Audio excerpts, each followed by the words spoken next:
गजराज का उद्धार किया, गजेंद्र मोक्ष। कथा लंबी चौड़ी है। गजेंद्र मोक्ष किया, उस ग्रह का भी उद्धार किया। और गजेंद्र, वो दोनों पूर्व जन्म में, एक तो हूहू नाम का गंधर्व था और एक जो गज था वो जो है इंद्रद्युम्न नाम का राजा था।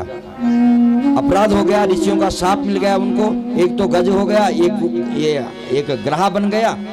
दोनों लड़े मरे, भगवान ने दोनों के लिए अवतार लिया और तुरंत दोनों का कल्याण कर दिया। एक मनवंतर ने भगवान ने किया, एक मनवंतर ने भगवान ने क्या करवाया? बोले समुद्र मंथन करवाया, और समुद्र मंथन करके अमृत की प्राप्ति करवाई। समुद्र से 14 रत्न निकले ना, समुद्र से 14 रत्न निकले। क्या क्या क्या निकले? समुद्र से क्या क्या निकला? कल्प वृक्ष, जो स्वर्ग में है कल्प वृक्ष, कामधेनु, ये सब समुद्र से निकले। चंद्रमा, ये सब समुद्र से निकले, है ना। अप्सराएं, ये भी समुद्र से निकली। कौस्तुभ मणि, ये भी समुद्र से निकली। और लक्ष्मी जी, ये भी समुद्र मंथन। जब देवताओं ने, दैत्यों ने समुद्र का मंथन किया, किसके लिए? अमृत के लिए। पर पहले विष निकला, उस विष को तो भगवान शंकर ने पिया। वही तो शंकर है जो दूसरे के कष्ट को स्वीकार करता है।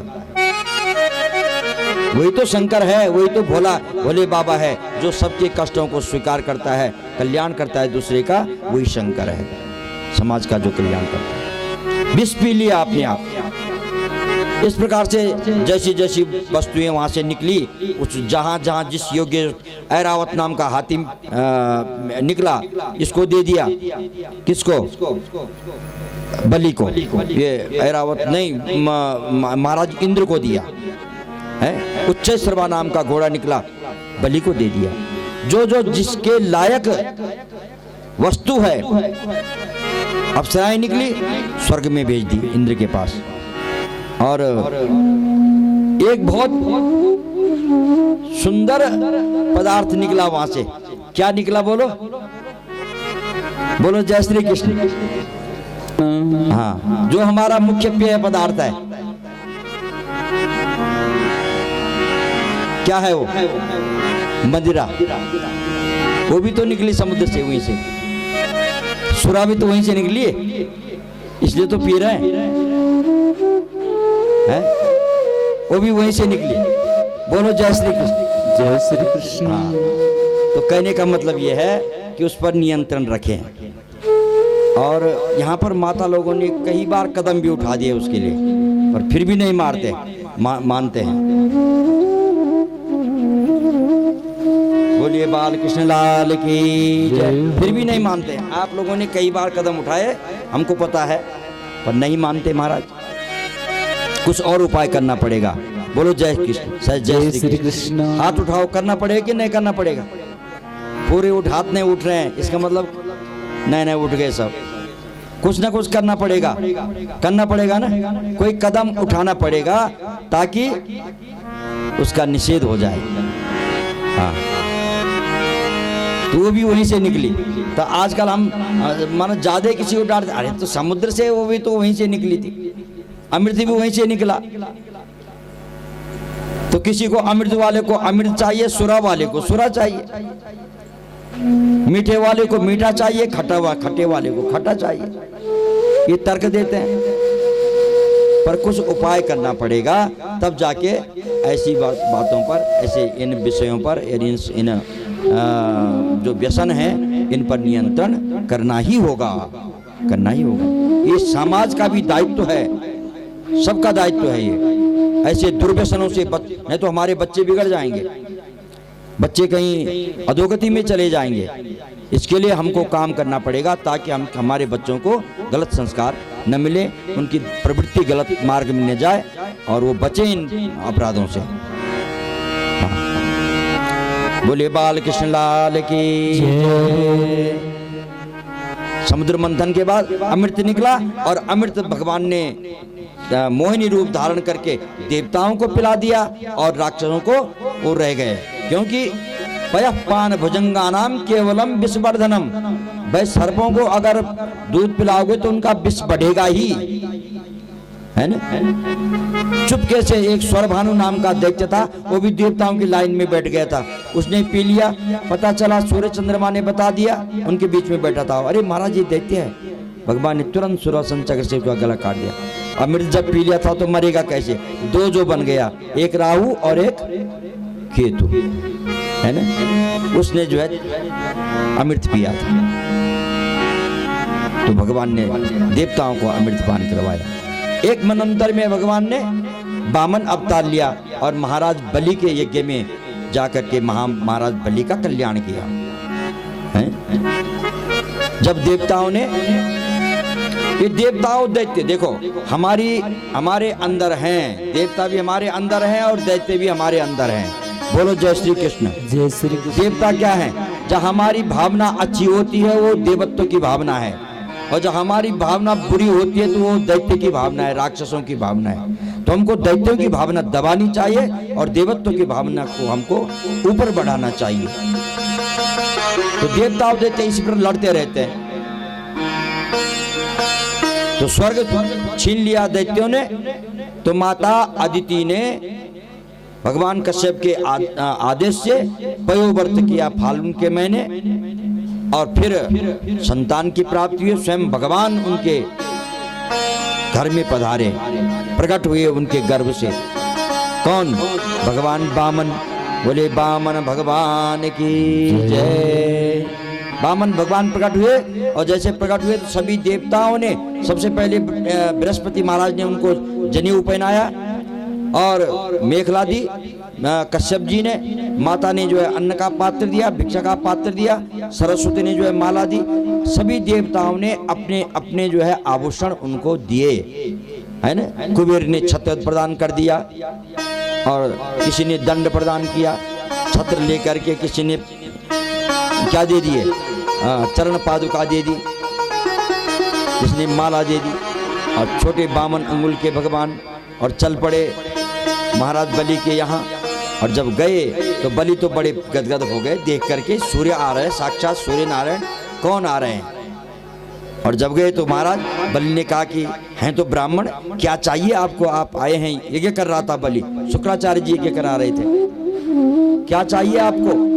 तो भगवान ने कहा नहीं नहीं कुछ नहीं चाहिए, मैं तो मैंने तुम्हारा नाम सुना है, तुम्हारा नाम सुना है, तुम प्रहलाद के वंशज हो, है ना, विरोचन के पुत्र हो, इतने प्रतापी हो, इतने दानी हो, ऐसा नाम सुना, तो ऐसे ही घूमते चला आया। महाराज जब आप यज्ञ में आ ही गए ना, तो कुछ दक्षिणा तो ले जाओ। बोले हमें दक्षिणा से क्या लेना है, कुछ तो ले जाओ।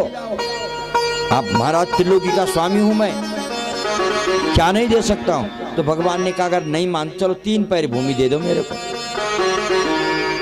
संकल्प करवाया, और जब तक जल, संकल्प हम क्या करते हैं, जल डालते हैं। एक कलश लिया, और उस कलश में एक टोंटी थी, उससे जल गिराया।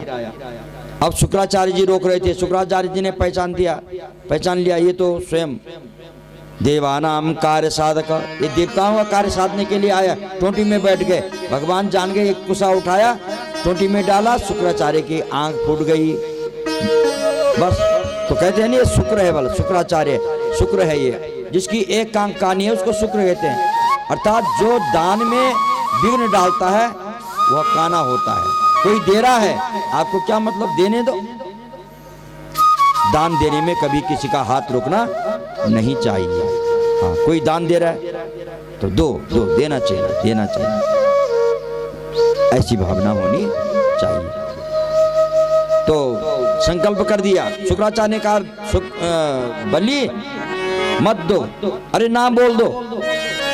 गुरुजी आपने शिक्षा दी है, कभी जब हाँ बोल दिया तो ना नहीं बोलना, असत्य नहीं बोलना चाहिए, शिक्षा आपने दी, और आप उल्टी शिक्षा दे रहे हैं। आप क्या ना बोल दो, नहीं बोल सकता। अरे ये भगवान है, बोलिए भगवान भी होगा तो मैं तब भी मेरा कल्याण हो गया। मेरे सामने त्रिलोकीनाथ भिक्षा मांगने आया है, तभी में मेरा बड़प्पन है। नहीं मान, साफ दे दिया तो श्रीहीन हो जाए, कुछ भी हो जाए, पर मैं टलूंगा नहीं अपने संकल्प से। 3 पैर भूमि का संकल्प, अहम है ना। तुभ्यम त्रीणि पदवीम पृथ्वीम समतदे, मैं आपको 3 पैर भूमि प्रदान करता हूँ। दे दिया, संकल्प कर दिया। अब संकल्प के भगवान ने विराट रूप धारण कर दिया और 1 पैर से सारे भूमंडल को नाप दिया और 1 पैर से यहाँ से लेकर के और स्वर्ग तक तीनों लोगों को नाप दिया भगवान ने। हमारे कवि हुए एक भारवी हुए ना, ब्रह्मांड क्षत्र दंड सद्य भवनाम भोरो नाल दंड, इस पैर की जो है वंदना की है। हाँ, मंगलाचरण में जो पैर ऊपर ले गए ना भगवान, मानो कि ब्रह्मांड का छत्र हो, ऊपर जो आकाश है ना इसको ब्रह्मांड का, और ये जो पैर ले गए मानो इसका जैसे छाता होता है ना हमारा छाता, तो ऊपर से छाता है, नीचे से ये दंड है। तो इस प्रकार से शोभा हो रही है उस दंड छत्र की। और लीला कर दी भगवान ने, जो पैर ऊपर ले गए वो पैर जब ब्रह्मांड कटाह में ऊपर पहुंचा, भगवान के चरणों का नख टकरा गया ऊपर ब्रह्मांड में, और वहां से जल की धारा निकल पड़ी और भगवान के चरणों को धो करके वो जल नीचे आया। ब्रह्मा जी देख रहे थे तो अपना कमंडल ले लिया, उसमें वो जल ले दिया, वही गंगा जल है, वही गंगा जी है। देखो भगवान क्या कर रहे हैं, बलि के यहाँ दान लेने गए हैं वामन रूप, वहां लीला कर दी, वहां गंगा जी का प्राकट्य कर दिया। बोले गंगे महारानी की जय, वामन भगवान की जय। और तीसरा पैर कहाँ रखूं बलि, अब 2 ही पैर की जगह पूरे हो गए।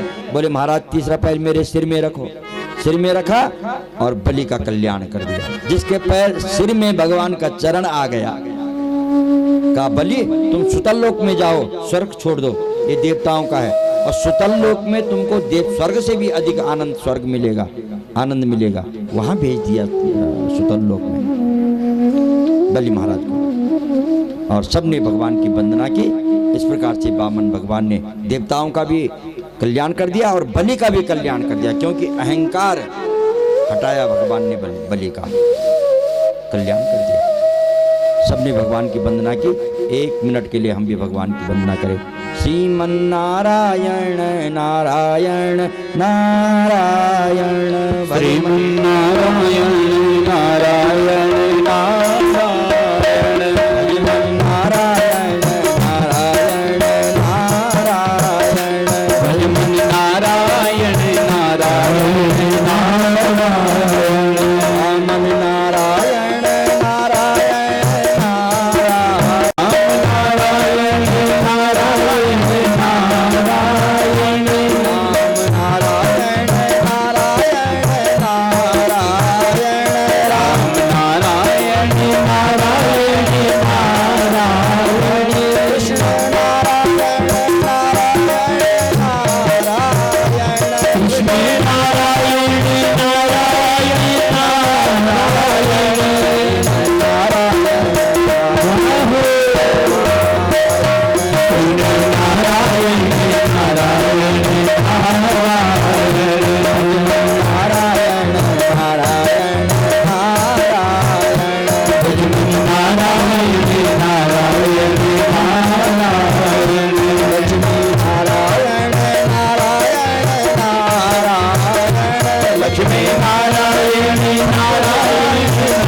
मरीचि हुए, मरीचि के कश्यप हुए और कश्यप के विवस्वान हुए, और इसी बीच विवस्वान में सूर्यवंश में भगवान राम ने अवतार ग्रहण किया है ना।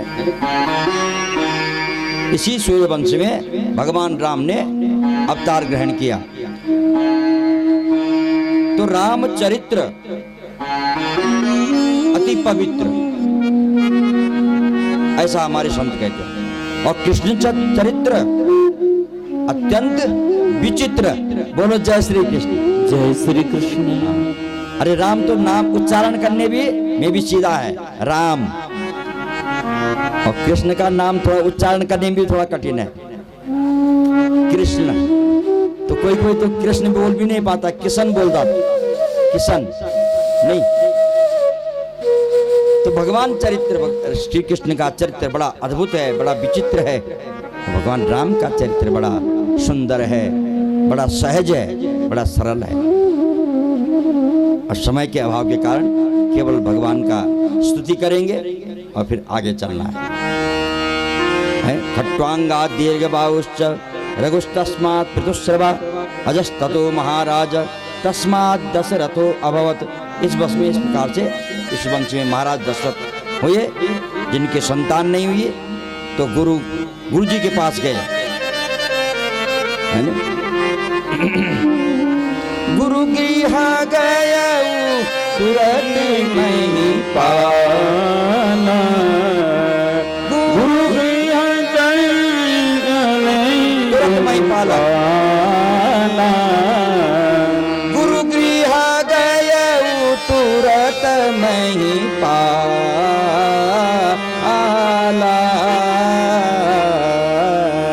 गुरु गृह गए गणन नहीं पाला, गुरु गृह गयो तुरंत नहीं पाला। गुरु जी के पास गए, गुरु गृह गयो तुरंत नहीं पाला।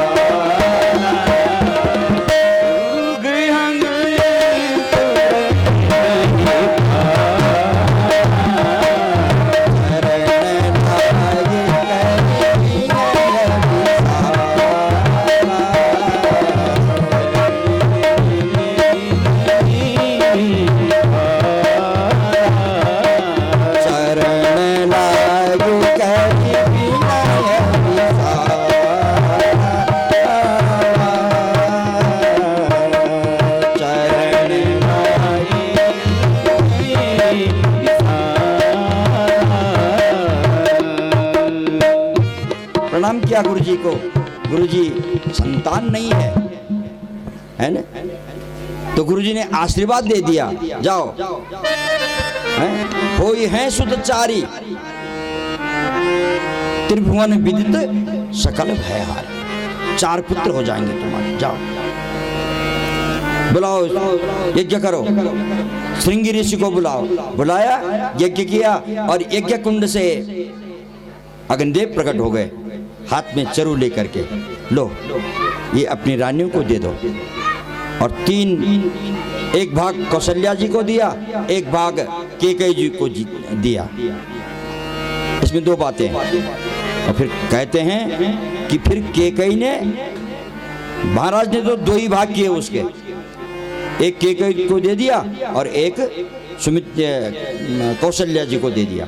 और उन्होंने अपने अपने हिस्से से सुमित्रा जी को दे दिया। उसके बाद 2 भाग चले गए, क्या पता, इसीलिए 2 पुत्र हुए सुमित्रा जी। और दूसरी बात यह है कि महाराज ने जो तीनों रानियों को वो चरु दे दिया, तीनों को, लेकिन सुमित्रा जी के हाथ से एक कोई पक्षी आया और उस भगवान का प्रसाद मान करके उसको अपनी चोंच में उठा लिया, उसने भाग गया। अब यहाँ तो सुमित्रा जी को कैकेयी ने कहा, लो बहन मेरे पास है, लो इससे ले ले। तो कैकेयी ने भी दिया, फिर कौशल्या ने भी दिया, क्या मालूम, इसीलिए 2 पुत्र हुए। जो भी है, पर सुमित्रा जी के पास चरु का 2 भाग गया। वो जो खीर थी, चरु क्या थी, वो खीर थी, 2 भाग गए उनके पास, 2 पुत्र हो गए। और इधर जो पक्षी ले गया था वो केसराचल पर्वत पर उड़ रहा था, अचानक उसका मुंह खुल गया और पर्वत के नीचे माता अंजना बैठी हुई थी और वो प्रसाद गिरा ऊपर से पक्षी के मुख से और माता के मुंह में चला गया। उससे हनुमंत लाल की उत्पत्ति हो गई। बोले हनुमान जी महाराज की जय। तो आज है ना कि धरहु धीर होई है सुत चारी, होई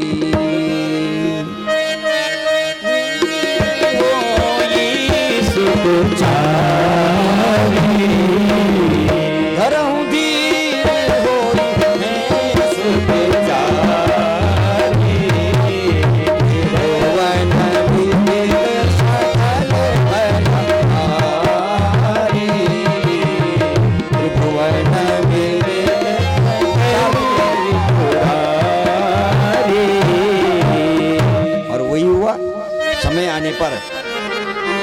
कौशल्या जी ने पुत्र को जन्म दिया, और जब भगवान अवतार ग्रहण कर रहे हैं तो कैसे ले रहे हैं? गोस्वामी जी कहते हैं, भये प्रकट कृपाला दीन दयाला कौशल्या हितकारी हर्षित मन धारे मुनि निहारे अद्भुत रूप विचार लोकन अभिराम तलगण श्यामा गिरि आयुष बुद्धि धारे भूषण बन पाला नयन विशाला शोभा से भरा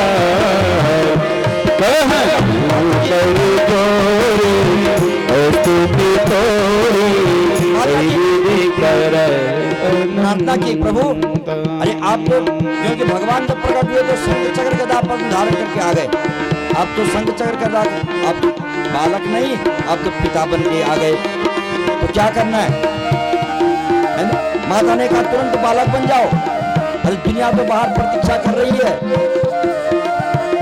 बालक का जन्म होगा तब हम देखेंगे, तब बधाई देंगी कौशल्या जी को। आप बालक बन जाओ। तो भगवान ने जब बात सुनी तो तुरंत सुनी बचन सुजाना रोदन काना कोई बालक सुर रूपा यह चरित जो धावै हरि पद पावै देन भरई भवरूपा। चरित्र का जो गान करेगा वो संसार सागर से पार हो जाएगा। यह चरित्र जो गावै, तो तुरंत भगवान ने सुना और बालक बन गए। हाँ ठीक है। तो माता ने कहा बालक तो बन गए, तो भगवान ने कहा अब क्या करूं? माता ने कहा रो। अरे बालक होता है, बालक हो गया और रोएगा नहीं तो अब तो लोग तो कहेंगे अरे वो रो ही नहीं रहा है। दिक्कत है ना, बालक जब होता है तो रोता है।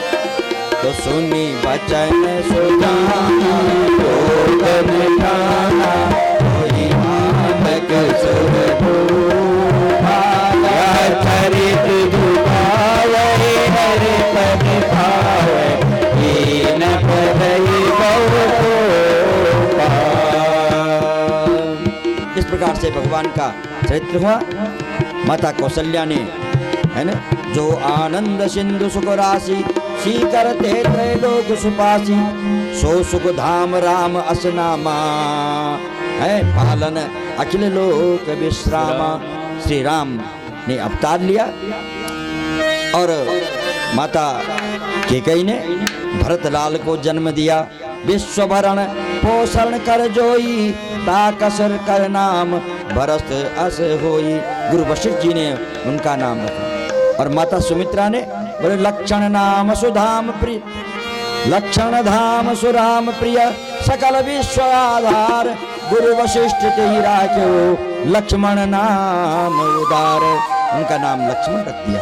लक्ष्मण, जिसका मन का लक्ष्य एक ही है श्री राम के चरण, उनका नाम लक्ष्मण रख दिया, है न। जाके सुमिरन तेरी पुनासा नाम शत्रुघ्न वेद प्रकाशा। जिसके नाम मात्र से शत्रुओं का विनाश हो जाता है, ऐसे उनका नाम रखा शत्रुघ्न। तो राम, लक्ष्मण और शत्रुघ्न, इन चारों का प्राकट्य हुआ। प्रभु ने आनंद हुआ। महाराज दशरथ बड़े आनंदित हुए और धीरे धीरे भगवान बड़े हो रहे हैं। विश्वामित्र जी आए, अपने रक्षा के यज्ञ की रक्षा के लिए ले गए और वहाँ उस बहाने, यज्ञ की रक्षा के बहाने जब ले गए तो सीता जी के साथ भगवान का क्या हुआ, माता जगत जननी के साथ संबंध स्थापित हुआ और चारों कुमारों का वहाँ से विवाह करके चारों कुमार वापस लौटे, अयोध्या में लौटे।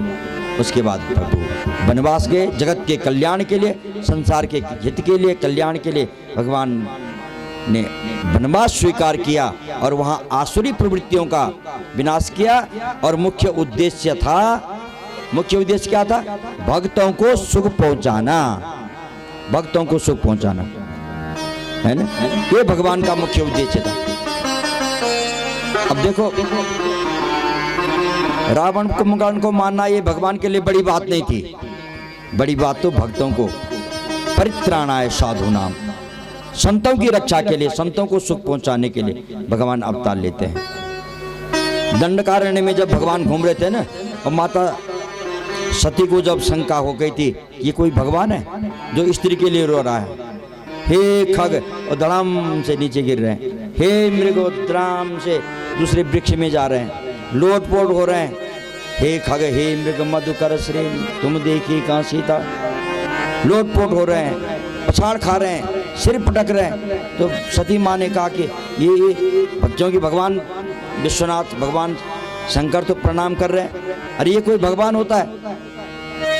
भगवान ने कहा हाँ हाँ ये भगवान है। सती ने कहा नहीं मैं नहीं मानती, जाओ परीक्षा लो। सीता का रूप लेकर के परीक्षा लेने गई।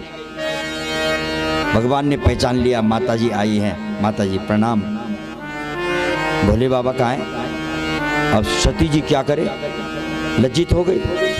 अब सती जी ने कहा प्रभु मैं मान गई, ठीक है आप भगवान हैं, मेरी शंका गलत थी, मुझे क्षमा करें। एक बात बताओ तो आप ये नाटक क्यों कर रहे हैं? हे खग हे मृग, क्यों पछाड़ खा रहे हैं, क्यों रो रहे हैं? भगवान ने कहा माता जी देखो ब्रह्मा जी ने एक बार 60 करोड़ कन्याओं को पैदा किया था अपने मानसिक संकल्प से ब्रह्मा जी ने, और तुरंत जवान हो गए। तो ब्रह्मा जी ने उन्होंने ब्रह्मा जी के लिए हाथ जोड़े प्रणाम किया।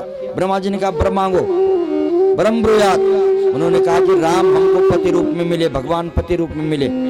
तो ब्रह्मा जी ने कहा जाओ प्रतीक्षा करो और जाओ दंडकारण्य में, कोई घास बन जाओ, कोई वृक्ष बन जाओ, कोई पेड़ बन जाओ, कोई पत्थर बन जाओ, कोई मिट्टी बन जाओ और प्रतीक्षा करो, जब राम का अवतार होगा तो दंडकारण्य में जाएंगे और तब तुमसे मिलन होगा उनका। बोलो जय श्री कृष्ण।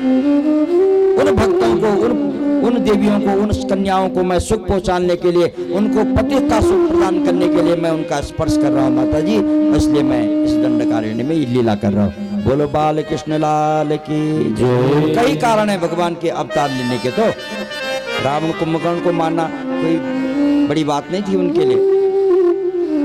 तो भगवान ने अवतार लिया, जन कल्याण किया, फिर उनका निवारण करके फिर अयोध्या लौटे और फिर राम राज्य की स्थापना की और सबको सुख पहुंचाया। राम राज बैठे त्रयालोक, राम राज बैठे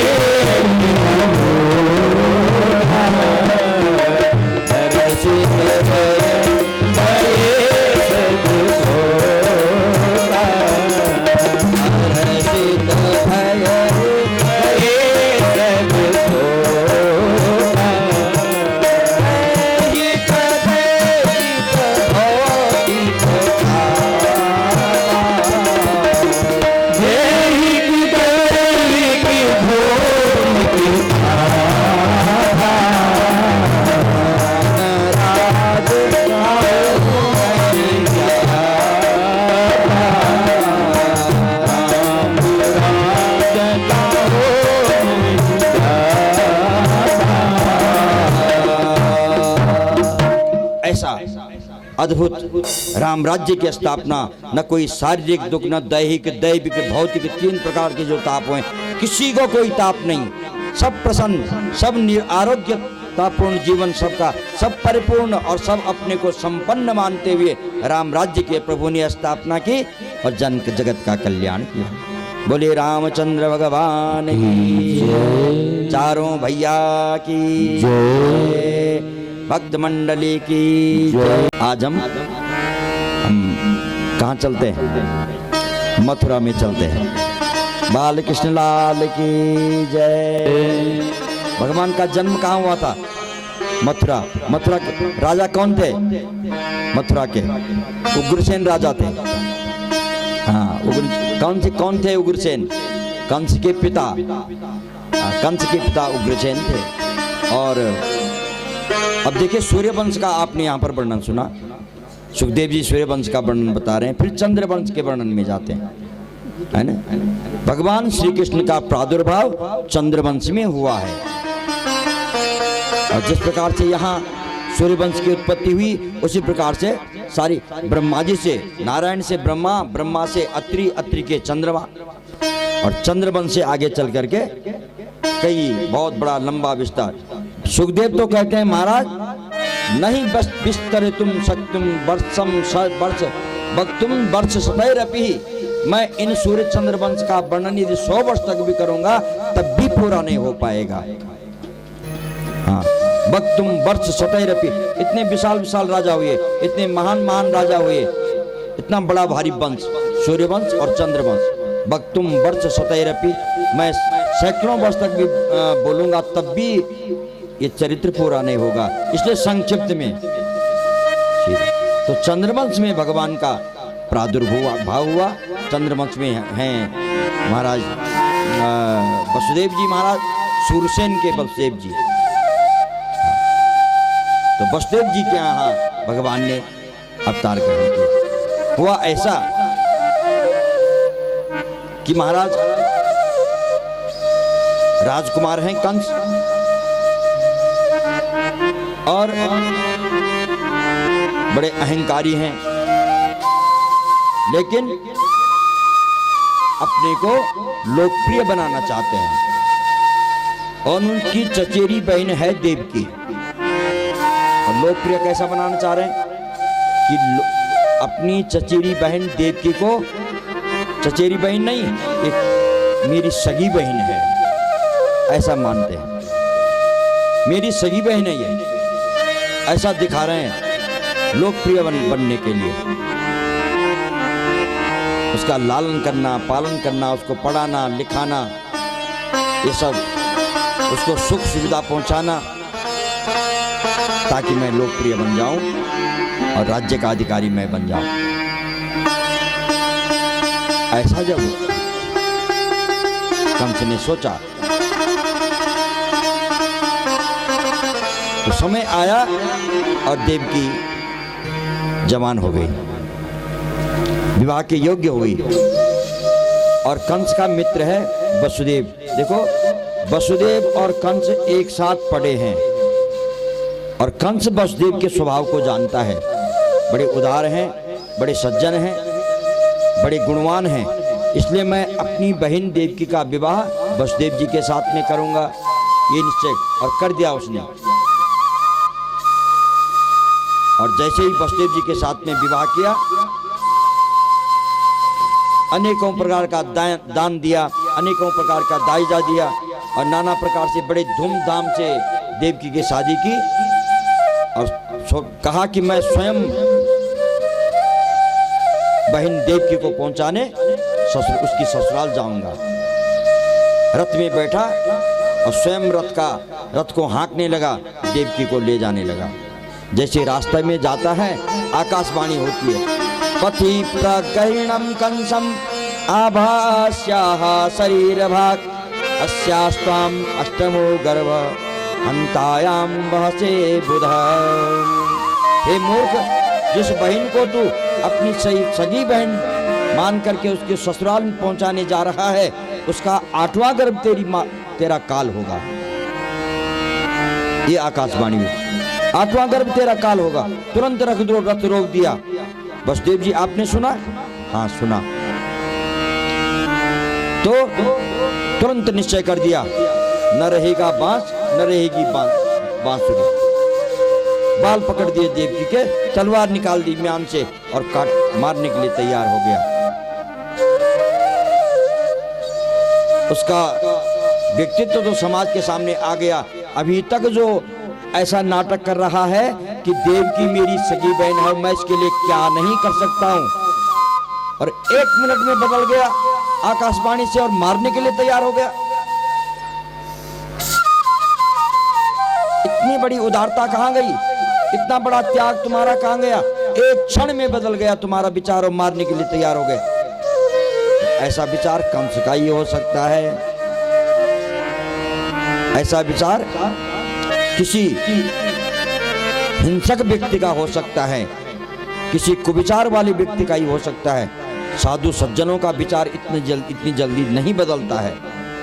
तुरंत विचार बदल गया, कंस का मारने के लिए तैयार हो गया। वसुदेव जी ने रोक दिया, नहीं नहीं नहीं नहीं राजन, ऐसा नहीं करते।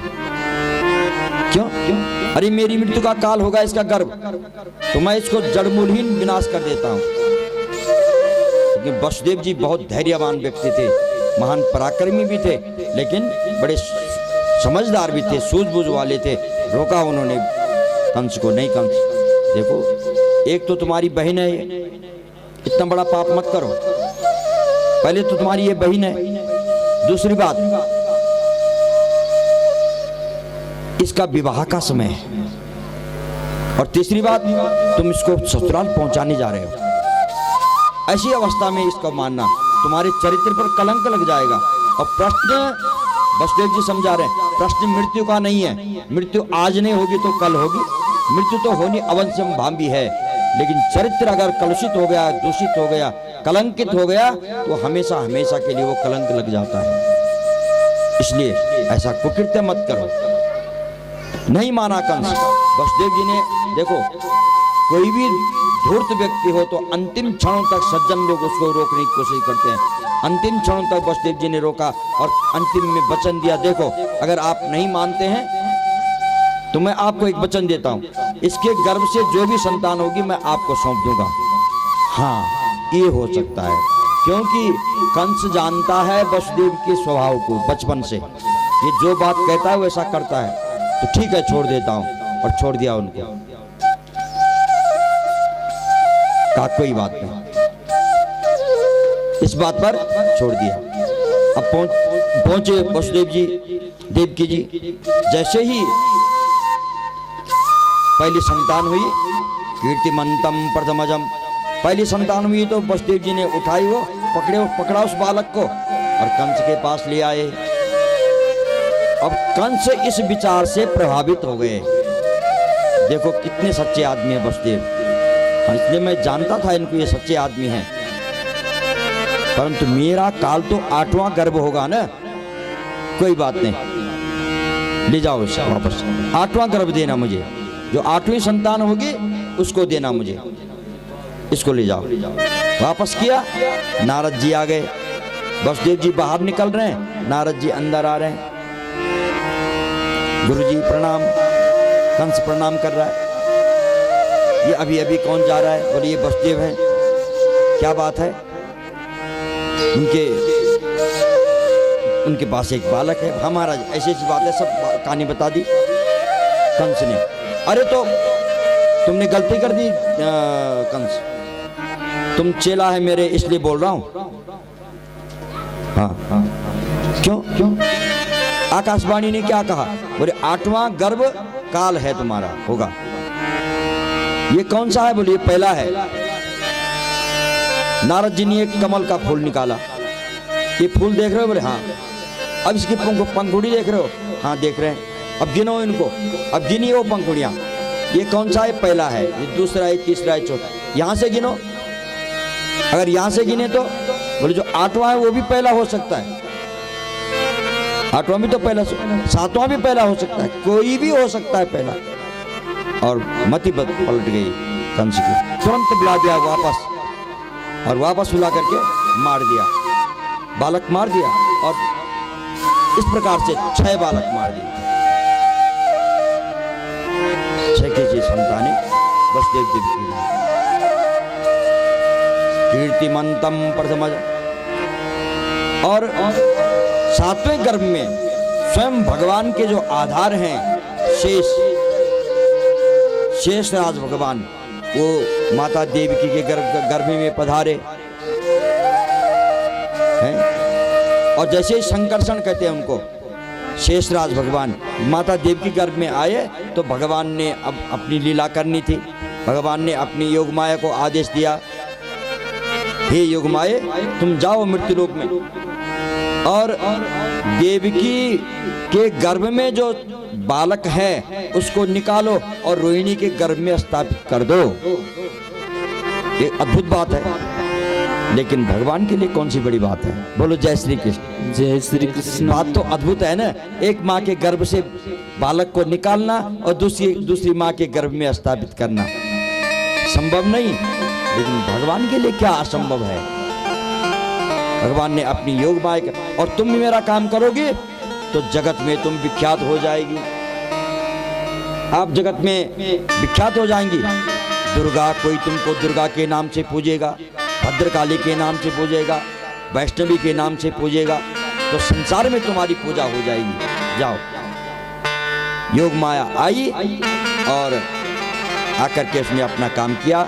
माता देव के गर्भ से वो बालक निकाला और रोहिणी के गर्भ में, रोहिणी भी वसुदेव की पत्नी है ना, रोहिणी जी के गर्भ में बच्चा स्थापित कर दिया। बोले बाल कृष्ण लाल की जय। और इधर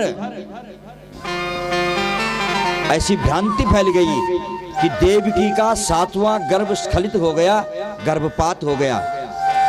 एक सूचना जब कंस के पास गई तो कंस प्रसन्न हो गया, चलो 7वां मुझे मारना नहीं पड़ा, अपने आप मर गया। प्रसन्न हो गया कंस, कोई बात नहीं, अच्छा हो गया, अब मुझे 7वां मारना नहीं पड़ा, और बेफिक्र हो गया, निसंदेह हो गया।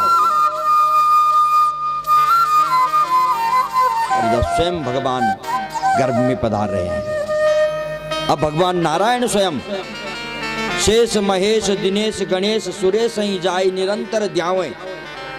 सब जिसकी निरंतर पूजा करते हैं, ध्यान करते हैं, यम ब्रह्मा वरुणेन्द्र रुद्र मरुतस्तनुवन्ति दिव्य, बड़े बड़े देवता जिनकी पूजा करते हैं, अर्चना, वेद जिनकी गान करते करते थक जाते हैं फिर भी पूरी पूजा नहीं कर सकते, ऐसा परमात्मा स्वयं बालक बन करके अब माता देव के गर्भ में पधार रहे हैं। और जैसे पधारे तो कोई देवता लोग आए, यम ब्रह्मा वरुणेन्द्र रुद्र मरुतस्तनुवन्ति दिव्यस्तवै, सब देवता लोग आए, ब्रह्मा भी आ गए, विष्णु भी आ गए और शंकर भी आ गए, सभी इंद्र वरुण कुबेर दिक्पाल सब आए और स्तुति करने लगे। इस स्तुति का नाम है भागवत में गर्भस्तुति। गर्भस्तुति, स्तुति तो भगवान की है, लेकिन भगवान गर्भ में हैं आ रखे, इसलिए नाम है स्तुति का गर्भस्तुति। तो सब देवताओं ने भगवान की स्तुति की और स्वागत किया। स्वागतम कृष्ण सुस्वा। अभी थोड़ा 10-5 मिनट रुकेंगे, थोड़ा भगवान देवता लोग स्तुति कर रहे हैं, उसके बाद झांकी। स्वागतम कृष्ण स्वागतम कृष्ण, स्वागतम कृष्ण, स्वागतम कृष्ण, स्वागतम सुस्वागतम शरणागतम सत्य परम सत्यम सत्यस्य योनिर्मितं च सत्ये सत्यस्य सत्यं सत्य नेत्रं सत्यात्मकं तां शरणं प्रपन्ना। स्वागतम कृष्ण, स्वागतम कृष्ण, स्वागतम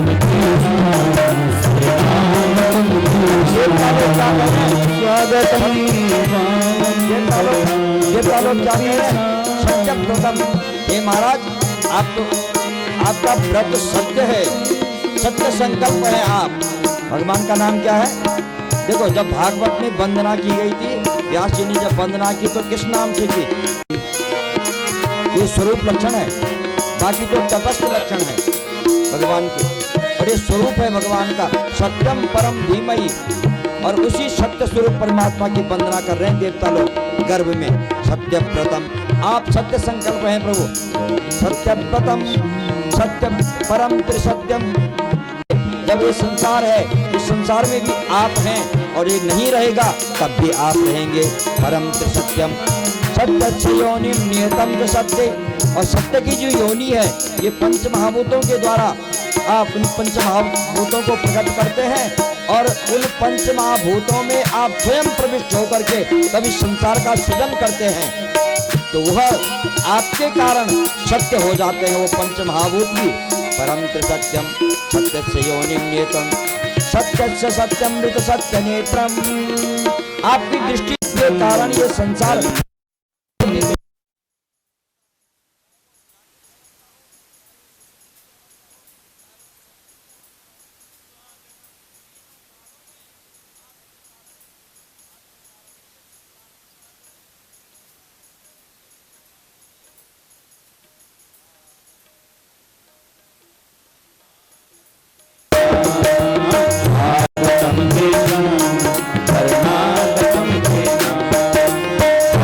स्वागतम कृष्ण वर्णाम कृष्ण एकायनो सोत्फलस्त्रिमूल चतुरस पंचभिरक्षरात्मा सतत्वदश्च विटपो नवाक्षो। और इस वृक्ष की 3 जड़ें हैं और आधार इसका एक ही है, क्या? बोले माया। इस संसार वृक्ष का जो आधार है वो माया है और 3 जड़ें हैं इसकी। क्या हैं 3 जड़ें? बोले सत्व, रज और तम। ये जो 3 गुण हैं संसार के, यही इस वृक्ष की जड़ें हैं। एकायनो सो त्रिविध फल, 2 फल लगते हैं संसार के वृक्ष में। क्या लगते हैं? बोले सुख और दुख के 2 फल लगते हैं, जो फल त्रिमूल। और 3 प्रकार की इसकी जड़ें, चतुरस, और 4 प्रकार का रस आता है इस वृक्ष से। क्या? बोले धर्म, अर्थ, काम और मोक्ष। ये 4 जो पुरुषार्थ हैं इस संसार रूपी वृक्ष से, ये 4 पुरुषार्थ हम प्राप्त कर सकते हैं। चतुरस पंचविध, और 5 प्रकार से जाना जाता है ये। बोले कैसे? कि जो 5 ज्ञानेंद्रियां हैं, श्रोत्र, त्वक, चक्षु, जिह्वा, घ्राण, इस 5 प्रकार, ये इसके जानने के 5 प्रकार हैं। और षड्विध, और 6 अवस्थाएं होती हैं इसकी। जैसे कोई बालक प्रकट हुआ, पैदा हुआ, फिर वो थोड़ा किशोर इस अवस्था में आता है, शैशव अवस्था में, फिर वो थोड़ा और बड़ा होता है, फिर वो जवान हो जाता है, फिर वो जो है बूढ़ा होने लगता है, फिर एकदम वृद्ध हो जाता है, जीर्ण हो जाता है, फिर समाप्त हो जाता है। ये इसकी संसार रूपी वृक्ष की 6 अवस्थाएं हैं। और सप्तत्वग, 7 धातुओं से इसका निर्माण होता है। रस, रक्त, मज्जा, मांस, मेदा, अस्थि और शुक्र से इस संसार का सृजन हो रहा है, इस शरीर का सृजन हो रहा है। पहले रस, तब रक्त बनता है, फिर उससे मज्जा, फिर मांस, फिर मेदा, अस्थि माने हड्डियां और शुक्र। ये 7 धातुओं से इस संसार का वृक्ष का निर्माण होता है महाराज। ये आपकी कृपा, सब आपकी देन है। और अष्टविटप, 8 शाखाएं इसकी है ना। क्या है? बोले अष्टधा जो प्रकृति है प्रभु आपकी। भूमिरापो नलो वायु खम मनो बुद्धिरेव च अहंकार इति यम में भिन्ना प्रकृति अष्टधा। ये जो 8 प्रकार की प्रकृति है, ये इसके 8 प्रकार के 8 टहनियां हैं इसकी, 8 शाखाएं हैं इसकी। हाँ, 8 प्रकृति। तो जो प्रकृति परमात्मा के अधीन रहती है, इसलिए वह परमात्मा है। और जो प्रकृति के अधीन रहते हैं वो जीव हैं। हम इस प्रकृति के अधीन हैं, हम जीव हैं, और आपके अंदर ये प्रकृति है, आप परमात्मा हैं। तो ये अष्टधा प्रकृति, इसके संसार वृक्ष के 8 प्रकार की शाखाएं हैं। नवाक्षो, 9 दरवाजे हैं इसके। आप शरीर में देखिए, 2 आंख, 2 कान और मलमूत्र द्वार से, मुख, नाक से, सब 9 द्वार हैं। 9 द्वार हैं इस संसार रूपी वृक्ष के। 10 अच्छदी, 10 प्रकार के पत्ते हैं इसके। बोले जो हमारे ज्ञान इंद्रियां 5 और 5 कर्मेंद्रियां, ये इसके संसार रूपी वृक्ष के 10 प्रकार के पत्ते हैं। और खगः, 2 पक्षी बैठते हैं इस वृक्ष पर। कौन से 2 पक्षी बैठते हैं? आपने पढ़ा है, द्वासुपर्णा सयुजा सखाया समानम वृक्षम परिशस्व जाते तयोरन्य पिप्पलम स्वादवती अनस्तन्य पिप्पलम अनस्तन्य अभिचाकशीति। 2 प्रकार के पक्षी से संसार रूपी वृक्ष पर बैठते हैं, शरीर पर बैठते हैं। एक है जीवात्मा, एक है परमात्मा। जो जीवात्मा संसार के विषयों का भोग करता है, और जो परमात्मा है वो केवल अभिचाकशीति, दृष्टा है, देखता है। बेटा तू कर जो करना है, फल तो मैंने ही देना है। बोलो जय श्री कृष्ण। वो देखता रहता है, तू जैसे करेगा। तो ऐसा मत सोच कि यहाँ कोई नहीं देख रहा है, मैं तो देख रहा हूँ। तो ऐसा मत सोच कि मन में मैं क्या सोच रहा हूँ, तो मैं तो तेरे मन में वो, मैं उसको भी देख रहा हूँ, फल तो मैंने ही देना है। तो इसलिए तू स्वतंत्र है सोचने के लिए, करने के लिए, लेकिन जब समय आएगा तो फल मैंने ही देना है।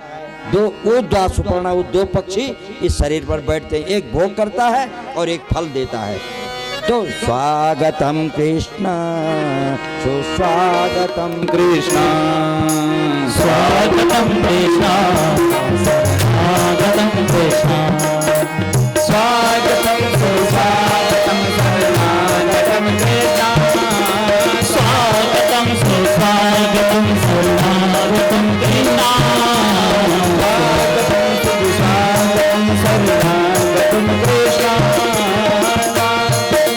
स्वागतम स्वागतम कृष्ण।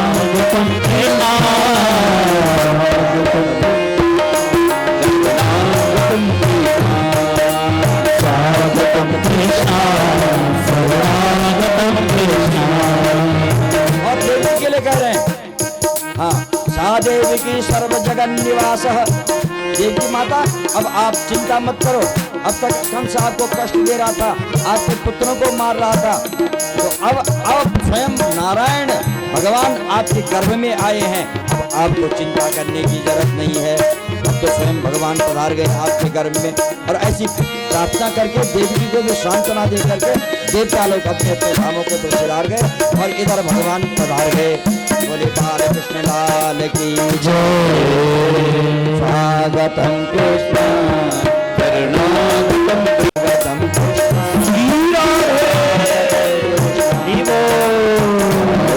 कृष्ण शरणागतं सत्यम सत्य परम च सत्यम सत्यस्य योनिमेकं च सत्ये सत्यस्य सत्यम ऋत सत्यनेत्रम।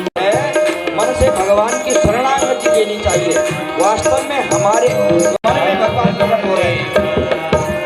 स्वागतं कृष्ण शरणागतं कृष्ण स्वागतं कृष्ण शरणागतं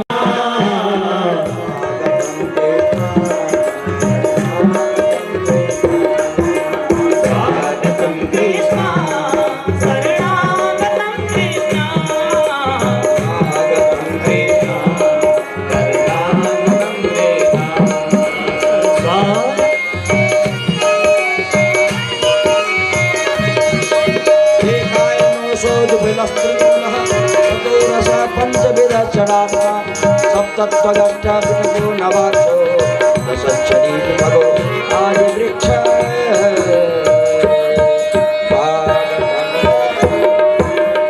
स्वागतं कृष्ण स्वागतं कृष्ण शरणागतं कृष्ण स्वागतं कृष्ण शरणागतं कृष्ण स्वागतं कृष्ण शरणागतं कृष्ण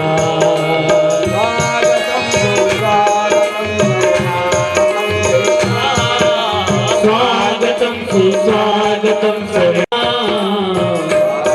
जय हो हरि बोल श्री राधे कृष्ण शरणागतं कृष्ण। भगवान पधार रहे हैं और कब पधार रहे हैं? भाद्र महीना आ गया धीरे धीरे और कृष्ण पक्ष आज रोहिणी नक्षत्र इस शुभ योग में प्रकृति सज गई, प्रकृति प्रफुल्लित हो गई। ऋतु कितनी होती है? ऋतु कितनी होती है? 6 ऋतु होती है, लेकिन उस दिन 6 की 6 ऋतुएं एक साथ प्रकट हो गई।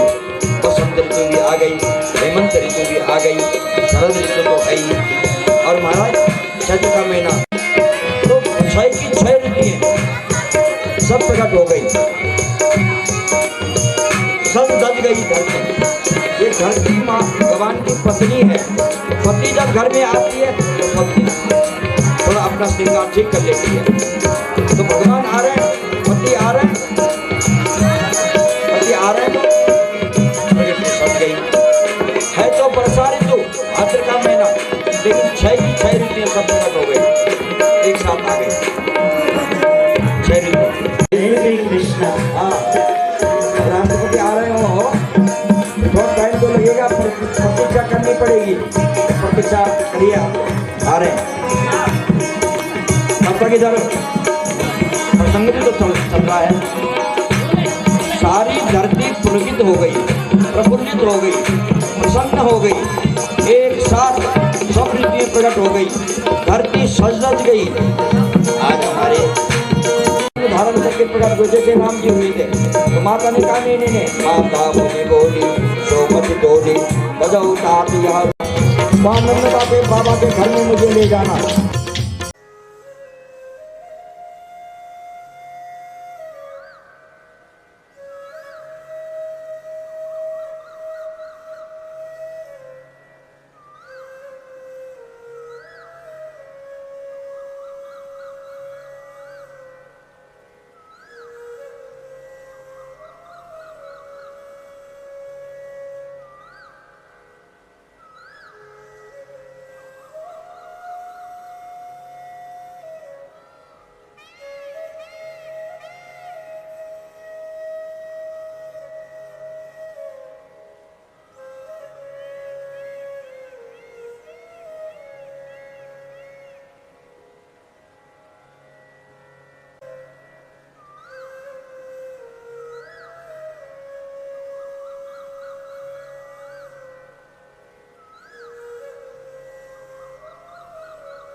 बालिका है उनकी, मेरी योग माया है, उसको उठा के यहाँ ले आना। कैसे जाए, हम तो खुल गए, बेड़ियाँ खुल गई, ताले खुल गए, पहरेदार सो गए और भगवान ले गए उधर। कहाँ ले गए?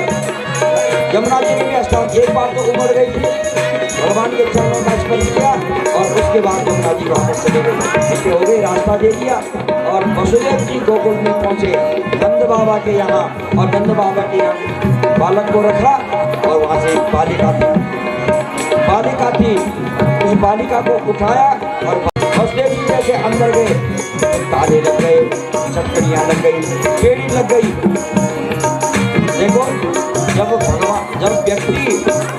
व्यक्ति जब जाता है भगवान की तरफ तो कोलाहल संसार का हट जाता है, और जब माया आती है तो कोलाहल बढ़ जाता है। तो भगवान तो वहाँ चले गए, यहाँ माया आ गई, अब कोलाहल होने लगा। अब पता चला कि ये जन्म हुआ। अब कंस आया और कंस ने, देखो थोड़ा सुनिए, पता चला कि बालक हो गया। कंस आया, सभी माताओं आपको खड़े उठने की रास्ता नहीं, खड़े उठने की आवश्यकता नहीं, आप लोग बैठे रहना, बैठ करके दर्शन करो। इधर जैसे योग माया आई तो कंस आया, कंस ने, अरे मूर्ख, जातः खलु तवान्तिकं यत्र तवा पूर्वशत्रु माहिंसे प्रणान्विता। अरे मूर्ख, तू मुझे क्या मारेगा? तेरे मारने वाला गोकुल में पैदा हो गया है। हाँ, ऐसे आकाशवाणी करके योग माया अदृश्य हो गई और इधर कंस ने क्षमा मांगी, देवी में उसे क्षमा होगी, ये देवता होता है, देवता लोग होता करना चाहते हैं, और कंस वापस हो गया। और इधर अब नंद बाबा के यहाँ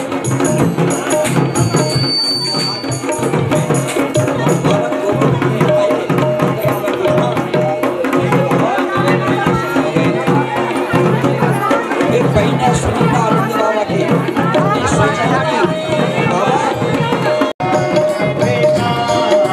स्वागतम सुस्वागतम शरणागतम कृष्णा।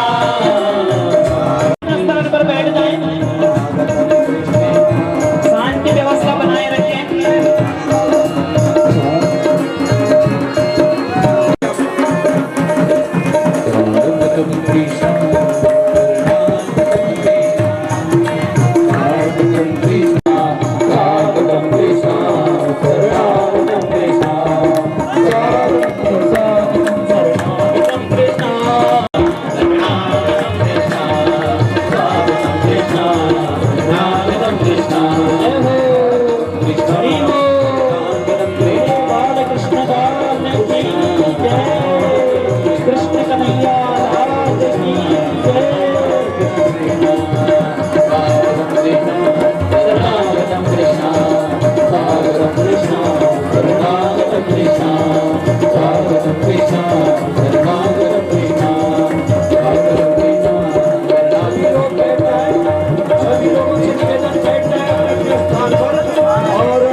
जय कन्हैया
लाल की जय, लाल की जय बोला गोपाल की श्री कन्हैया लाल की जय बोला गोपाल की जय कन्हैया लाल की जय बोला गोपाल हाथी दीदी घोड़ा दीदी और दीदी पाल की हाथी दीदी घोड़ा दीदी और दीदी पाल की छोड़न गोपाल की छोड़न गोपाल की छोड़न गोपाल की छोड़न गोपाल ये आनंद को भयो जी कन्हैया लाल की हे आनंद उमंग भयो जय कन्हैया लाल की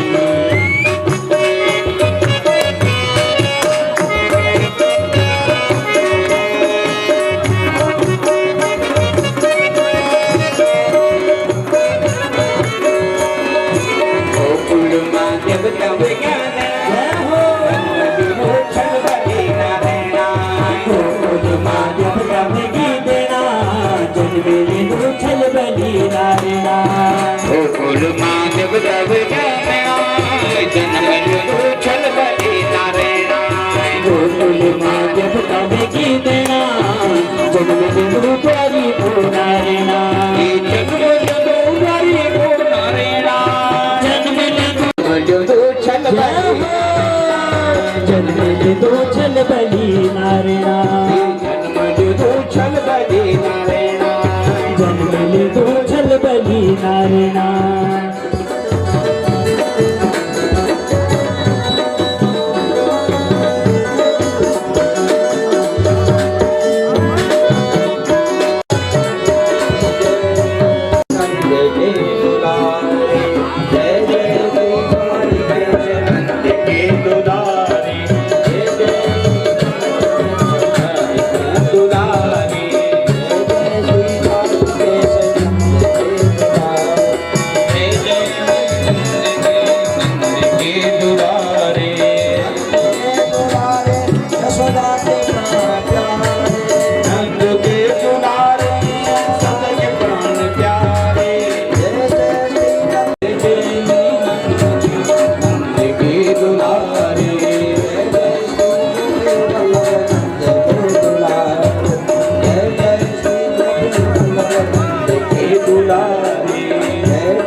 बल्लभ नंद के दुलारे जय जय नंद के दुलारे जय जय श्री बल्लभ नंद के दुलारे ओ जय जय श्री गोपी वल्लभ नंद के दुलारे जय जय श्री बल्लभ नंद के दुलारे जय जय श्री गोपी वल्लभ नंद